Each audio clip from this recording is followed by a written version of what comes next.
What's up, y'all? Thank you for tuning into this conversation with Suvin, where we discuss the transition from the drum corps world back into the civilian world, as well as the many challenges and struggles that come with that transition. Suvin is currently a school psychologist down in the Chino Hills area and is a battery instructor for the Blue Coats. Shout out Blue! He's also one of my longtime best friends. Like, we go way back, and he is one of my favorite people on the planet. This is a topic that we both feel is very relevant to the current generation of performers, as well as the alumni. And I can't think of a greater person to have this conversation with for my first podcast. And just like anything in life, the first time you try something, there is a learning curve. So if you can get past my slow speaking, if you can get past that, I believe you'll find a ton of great value in this conversation. So enjoy.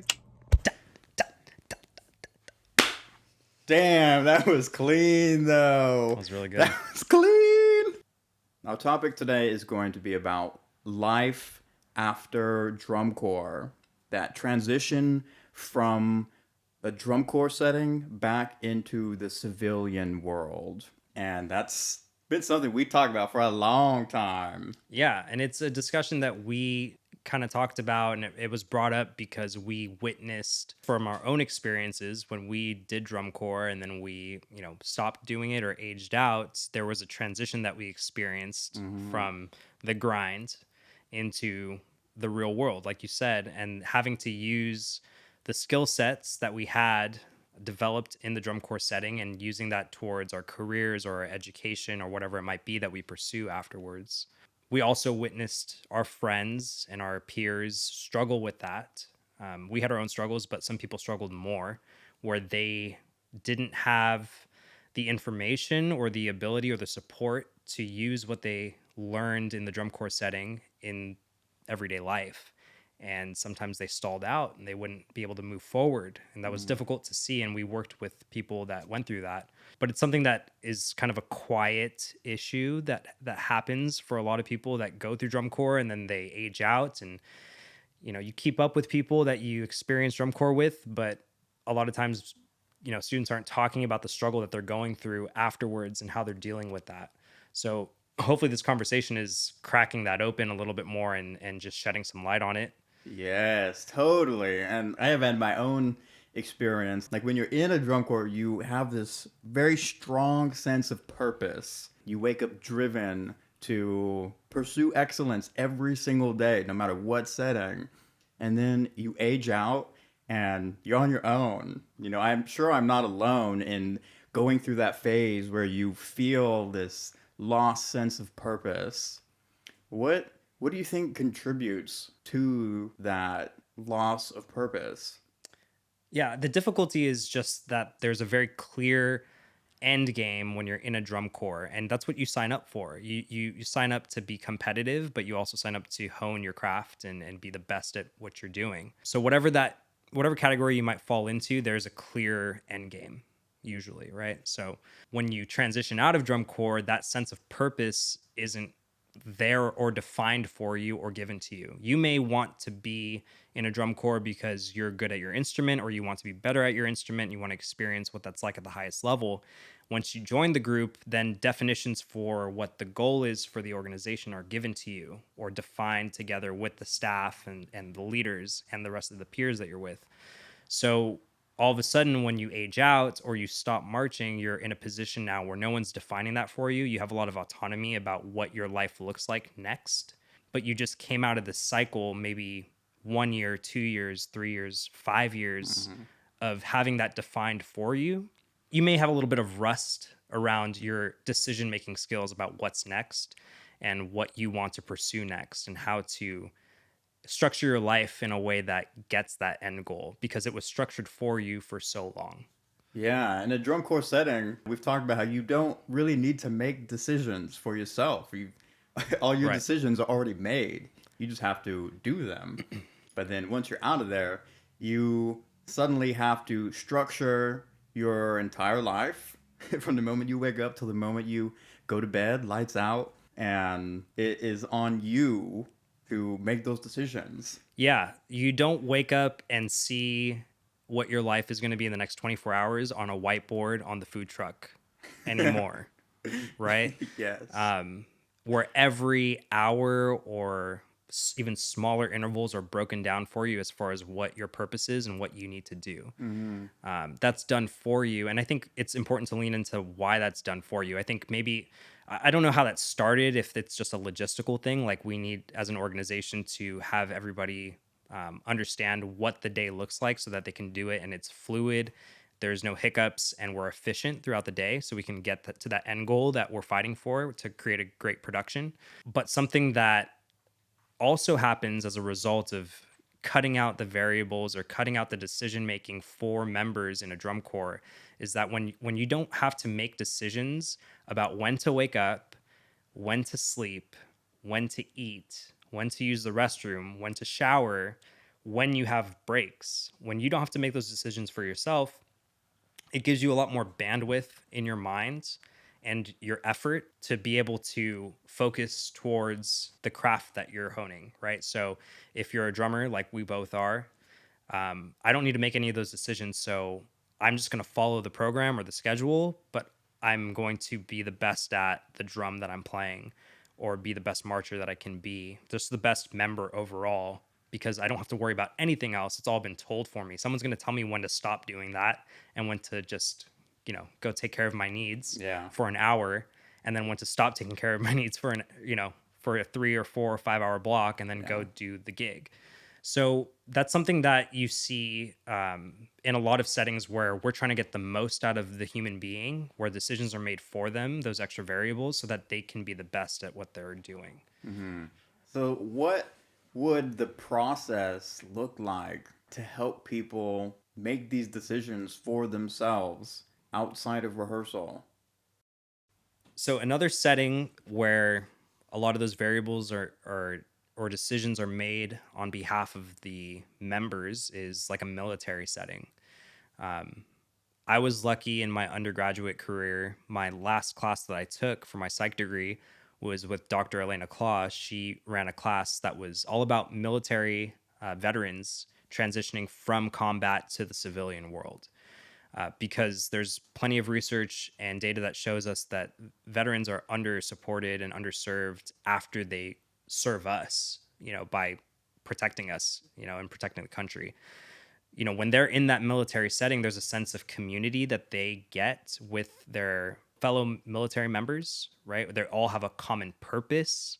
It's very defined for them, and they are also on a routine and schedule that is defined for them. When those decisions are made for them, they can be the optimal human being, an optimal warrior. That's their goal, right? No matter what their job might be in the military setting, whether it's healthcare or actually being out on the field, right? So you do get the best out of somebody's ability by making those decisions for them, but you don't really get the best overall well-rounded human being. So a lot of people that come back from service, when they come back to the civilian world, there's high rates of substance abuse or domestic violence or mental health issues, PTSD, because they're not provided with the same structure or support that they were given in the military setting. So what I'm trying to do when I talk about that is not to equate the military experience to the drum corps experience, but the mechanisms of that transition are very similar.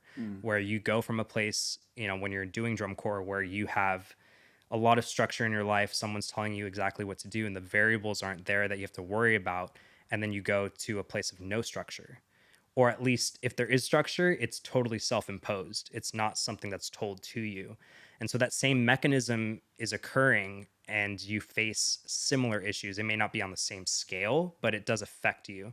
And I think at the age group that we're working with, the age outs that are 21 or 22, it's a really difficult time to be able to have that much responsibility for every aspect of your life, especially if you spent multiple years not having to make those decisions. Because let's be real, drum corps is a cycle that never ends, right? Like you do it, you finish, the last competition, finals week in August, you have maybe a month and a half off, and then you start auditioning again and just keeps going. And if you're doing winter drumline, it never stops. It's just 100%, cyclical. And so you don't really have a time to practice those skills of decision making or creating your own structure, because you're always going towards getting into an organization that's going to do it for you. So you lose those skills a little bit, right? If you don't practice them, you lose them a little bit. And then when you age out, it's a complete, like all ties are cut and you're just on your own. And that's really hard to do. So I think that's the number one thing is, I'm not coming up with a solution for that, but I just want to make sure that we're all on the same page as a community, that we're aware that this is a real issue that a lot of people face. I'm not sure what the solution is yet, but I think identifying it and defining it and giving each other words to describe it is the most important thing to start. So if you have the words to describe it, you can articulate what you're going through, and we can also come up with ways to support those difficulties from a Yeah. staff perspective. Yeah, once you age out, it's like you are on your own. Sometimes finals night, Finals night, you're like, what am I doing? hotel on your own, Yes. if you have to. Some drum corps are like that, right? Yes. Yeah. So, is there any way to help define what skills we use in a drum corps setting? How do those transition over into the civilian world? Because we learn a lot of skills there. Right. And I think they're very valuable life skills. How can we apply those skills to real life? I think the first step is defining it. Like, what are the skills that we learn that are valuable to us that we think are important to being successful in the drum corps setting? Once we define that, then we can try to articulate or translate that skill into a generalized setting, like, being back in the real world. One of those things that we've talked about before is just responsibility in general, which can include punctuality or just, learning your music in a timely manner, right? Or showing up to the block, or doing inventory on drum heads, anything like that. I love doing inventory. Everybody loves that. It's great. So I think that that responsibility that you have, I mean, it may seem like it's a little bit easier to do in a drum corps setting because, again, everybody has a very clear and unified purpose in that setting, and you're blocked out from the world. You're 3 months, in this bubble, basically. And so when everybody else is doing the thing that you're also doing, it's a little bit easier to do it because you all have the same sense of purpose, but you still have the skill set. You know what I mean? Like, no matter what, no matter if everybody else around you is doing that thing, you followed through. You showed up to the block on time, hopefully. You showed up to the block on time. Hopefully you got the head inventory done. Hopefully you finished all your responsibilities that you need to do to make sure that the drum corps moves forward in their progression. I think the important thing is, like I said, first defining what the skill is, but also recognizing that while it may not be a perfect translation into the real world, like, you did practice a skill set and were successful at it, and you have the capacity to be excellent at that skill set in the real world. So if we talk about punctuality and showing up to the block on time, everybody else is doing it, so it might be easier, but when you get out of drum corps, you have the capacity to show up on time. Yeah. Which is not downbeat. It's the 15 minutes before the downbeat. Yeah. You have these skills and these characteristics that put you above what the average human is doing in our society, right? Because we're doing above average things in a drum corps setting. And so when you get back into the real world, you just have to do the same thing, which is easier said than done. But I think the big thing is telling the students, you have the capacity to do this. You did it every day and you killed it. You did a great job. Now go do that in the real world too. Just giving them that reminder and teaching them, like, you're not just making the drum corps better. You're not just a great drummer. You're not just a great, musician or dancer or, any of the above. You're really good at the skill set that made the drum corps better. You have that skill set. You can do that with whatever else you do: education, career, relationships, any of that. Yeah. The pursuit of excellence does not stop after you play your last note on the field. Yeah. But I think telling the members, and identifying that for them gives them the confidence to know that they have that skill set. Because often we are giving them those skills or developing those skills with them only towards the goal of making the drum corps better. And that is the goal when you're in the grind, but that skill doesn't go away when you stop performing.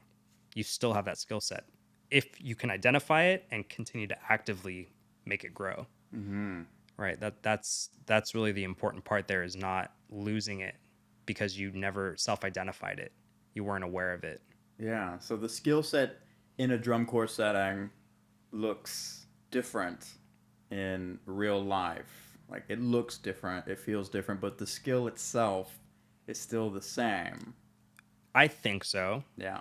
It doesn't mean it's just as easy, Yeah. but you're capable. Yeah.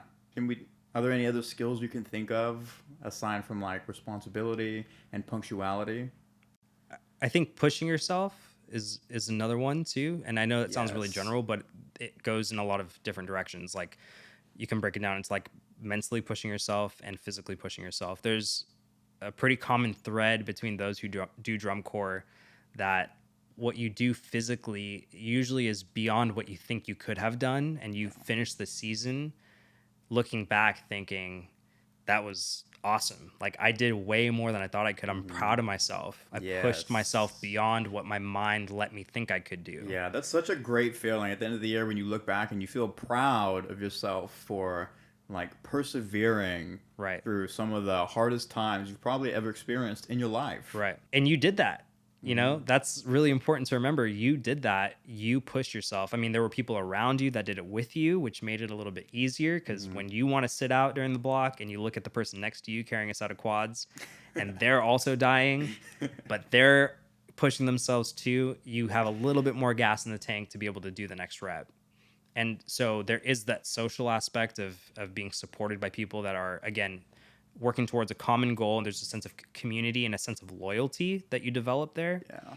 which isn't always applicable when you're an individual in the real world. Again, people aren't grinding in the same way or at the same level as what you do in the drum corps setting. So does that mean you can't do that when you're in the real world? You can't push yourself beyond your limits? No, you just did it. You're obviously, like, there's data, there's evidence to show that you are capable of doing that. It's just way harder when you have to do it on your own.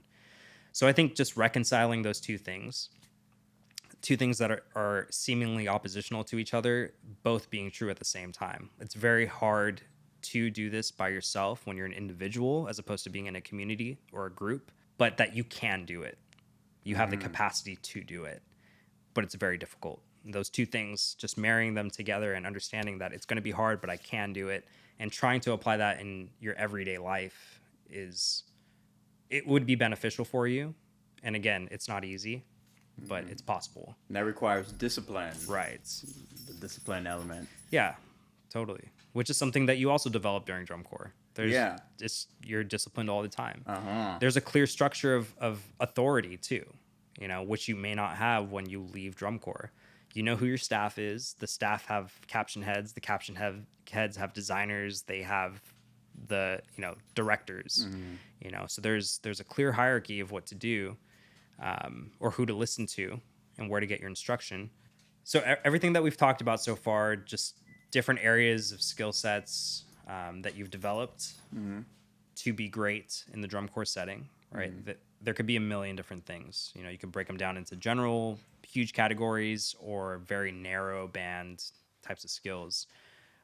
The main takeaway is that you did practice those skills in a setting and you have the skills. It's a different setting. The motivation, the community may not be there, but you have the skill set and you can apply it. So whatever you think you took away from drum corps, it's really important that you are able to identify that you value it, that you have the confidence in your ability to execute, and that you carry that with you into a different setting. I think half the battle is just preparing the members to expect it at Yes. all.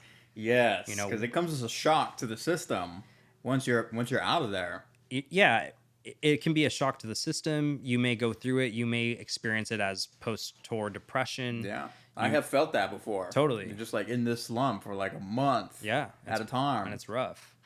And I think half the issue with that is that people just don't expect it. And so when you prepare the member for that experience, you don't even have to try to mitigate the experience. You can say, like, it's probably going to be hard when you transition out. And just like making that a standard, like, we all understand that and we're going to try to support each other through that.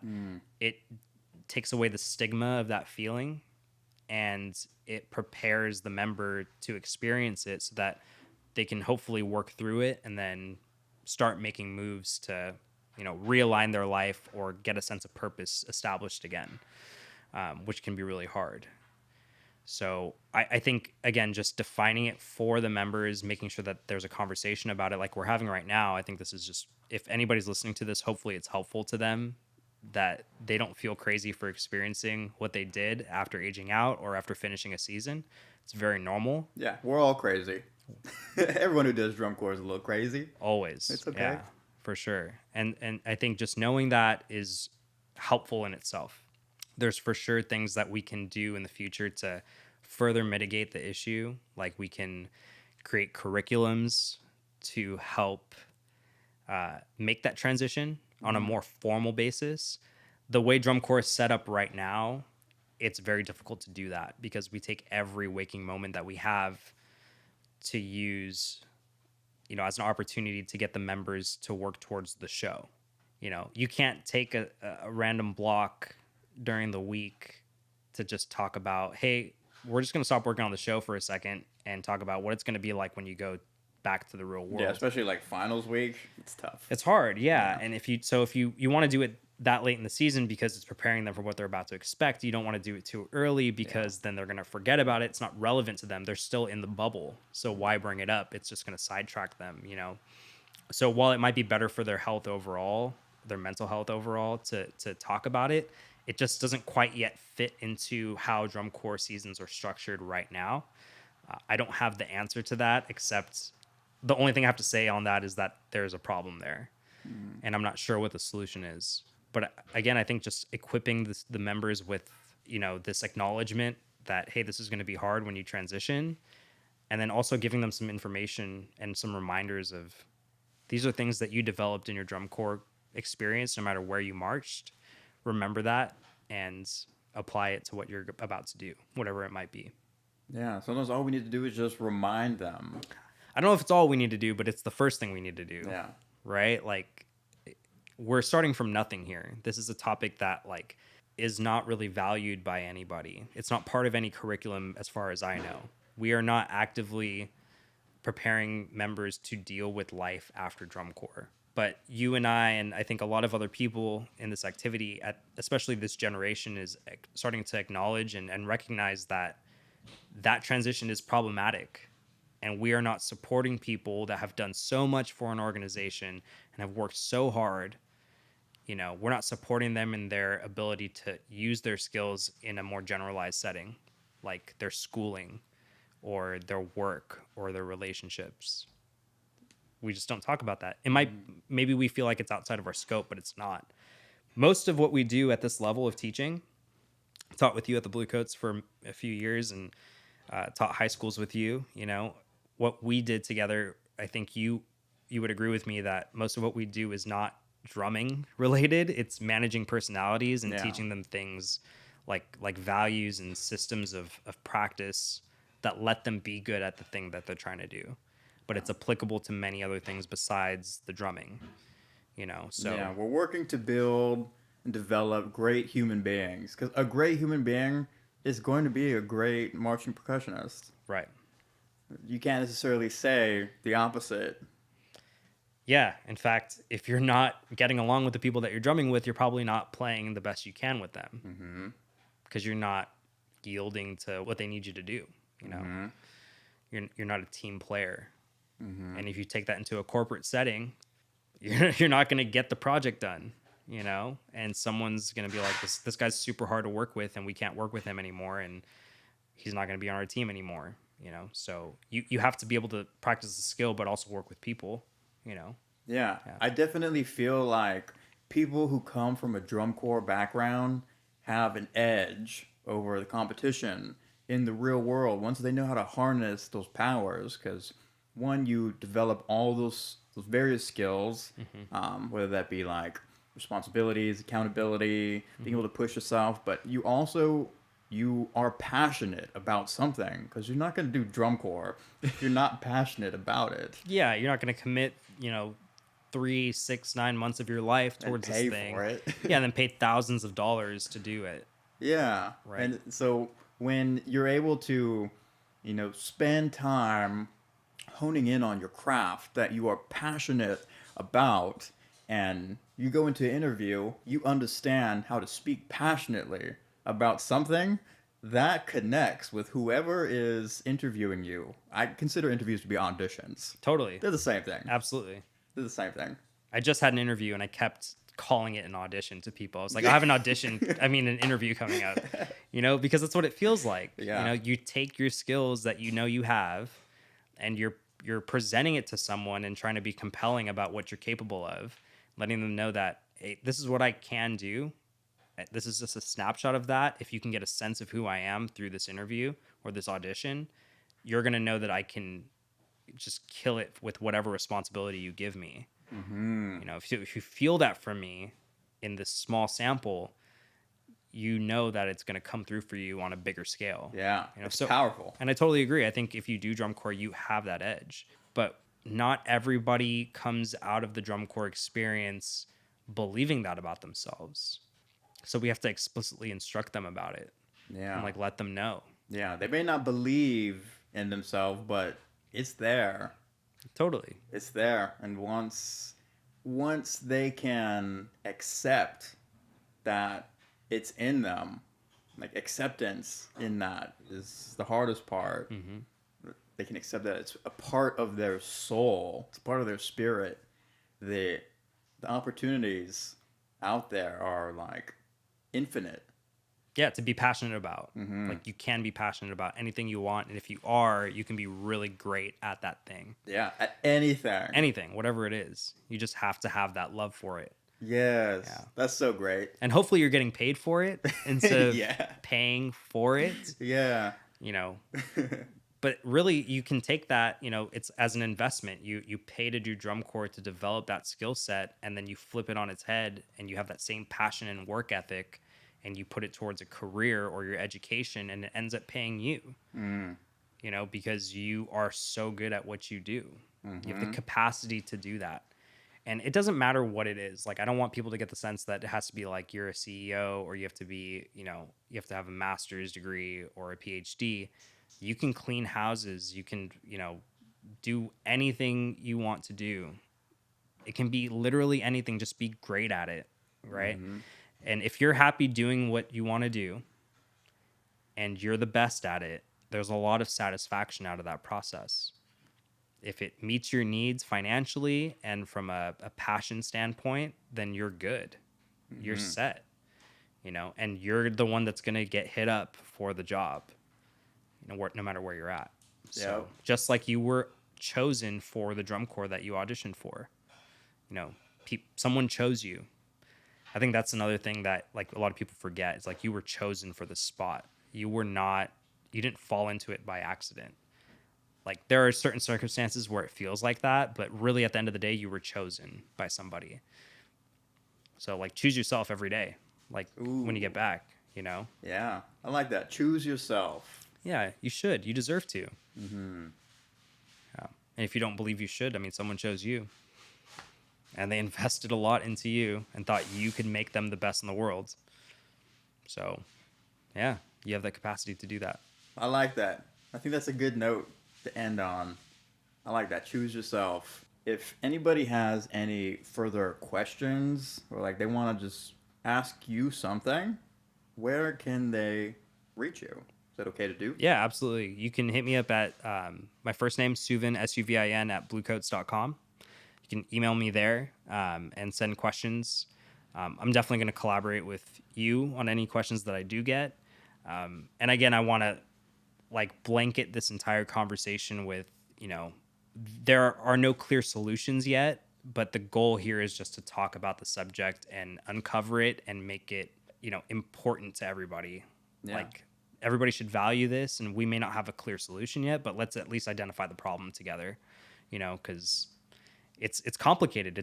It's complex. Yeah, and it is our community. Yeah, and we've been out of the game as far as being marching members for a while now, and although we still teach, we're not going through that experience. We get farther from it every year. So if you're a member and you have a different take on this, let us know so that we can readjust and recalibrate our Yeah. discussion on it. Yeah. Because I don't think either of us are set in our ways. We're kind of just going based on what we've been told and what we're witnessing. But personal experience is always going to be way more impactful for us. And I think we're willing to adjust and change the narrative as needed, to better meet the needs of where you're at as a marching member. So I think that kind of feedback is the most useful for us, whether you're confirming or reaffirming what we've talked about, or you feel like there's a different take that we should consider. Because I think we're starting to enter an era where there are enough people that are aware of mental health and the difficulties and problems of drum corps, where we're starting to shed a light on that, and it's not going away. And so those of us that are passionate about it, we're going to lean into it a little bit more. And I can start to envision that there are going to be groups of people that come up with curriculums and programs and consultation to drum corps and DCI in general about what it should look like when someone ages out and how we support them when they're done with the drumming or drum corps activity. So give us your info. We're very open Yeah, to that. yeah, totally. Drop like whatever platform you're watching this or listening to this on. Definitely drop a comment and let us know your thoughts. Like, did we hit something today that particularly resonates with you that you want to elaborate on, or is there something that is very important to you that you feel like we might not have hit today? You know, like Suvin mentioned, we are both very open to hearing other perspectives and adapting our style because we have to adapt in order to serve this community. Things are changing, times are changing, the world is changing, and if we don't change with the times, we're going to get outdated. Yeah, and not helpful. And yeah, exactly. all. We lose our ability to help the community, and Yeah. neither of us want that. Like, we've been in this for so long. How many years you been drumming? Oh man, first drum lesson was when I was 8 years old. So There we go. 21 years ago. Exactly. Yeah. More like a third of 2/3 of our life. Yeah. We've been in this, and we wouldn't have stayed around if we didn't truly love it. Right. I think we're Gucci Mander. I think we're Gucci Mander. Thank you so much for having this conversation with me. Yeah, and thanks for having me. Just talking about it, and I'm sure there are many more to come Can't in the wait. future. And adios, All right. amigos. Dipset.